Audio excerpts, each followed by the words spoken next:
Hi, Paul. In unison. Hi guys, how are you? Good. Good, thanks. How are you? Good. Now, Kenji's been pretty brazen about talking about the fact that not only did you get renewed for season 2 before you even aired, but that the show could go on for 10 years. And I'm wondering, when you first picked up the very first script, did you think you might be spending the next 10 years with this character and these people?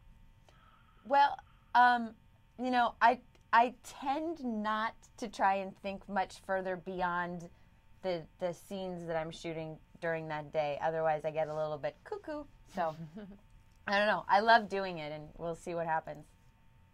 Well, that's funny that you say that. So you can't really go beyond where your character is at the given moment that you have her. You can't really look into the future, is what you're saying. Yeah. I sort of stay where her feet are.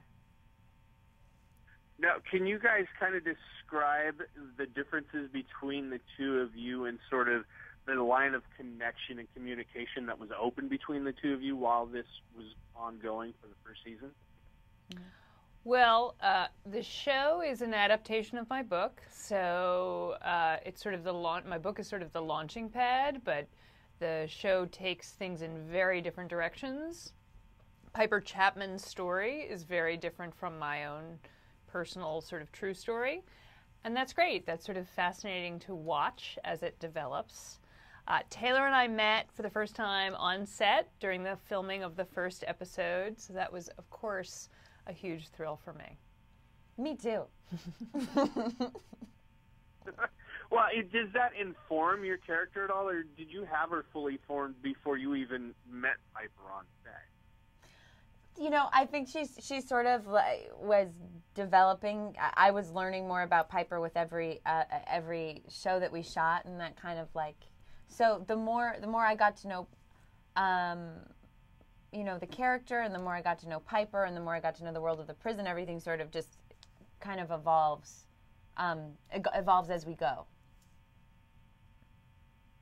Well, and we talked to Kenji, I think, last week, and she said she kind of screwed up her first interview with you, Piper, and I'm wondering, can you kind of give us your view of that first meeting where she came in and pitched the idea of this TV show? I mean, did you think she screwed up the interview? Oh, no, not at all.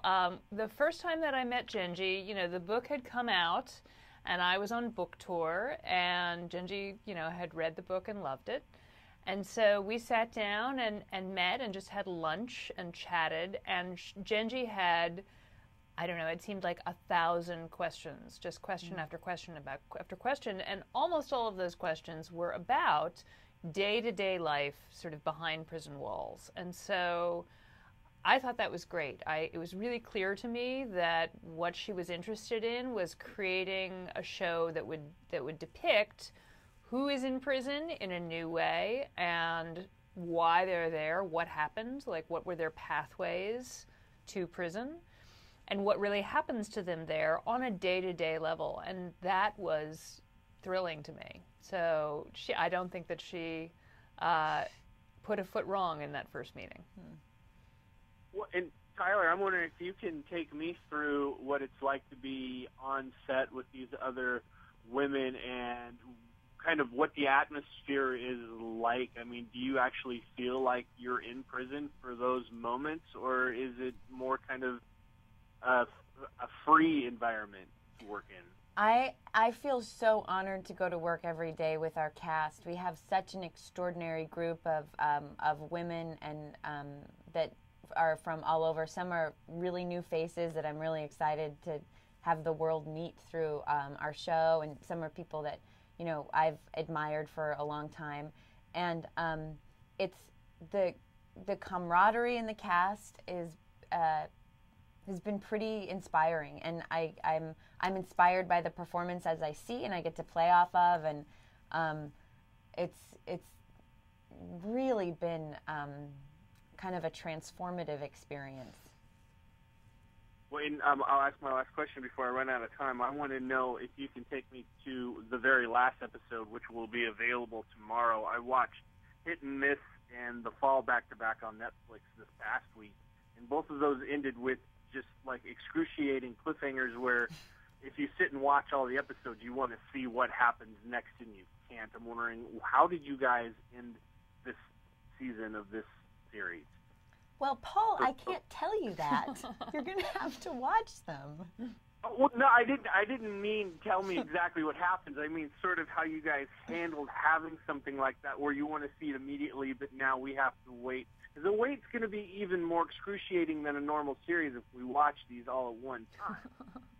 I'm wondering how you kind of, the thought process that went into it, not what happens on screen. Can you tell me a little bit about that in terms of creating a cliffhanger that's even more worse for the audience? I think that what people will find when they watch the show is that every single episode propels them forward, whether it's because they're so engaged with Piper Chapman or because they are dying to learn more about another character. And I think by the time you get to episode 13, you know, Piper Chapman has changed a lot, and she's discovered a lot about herself.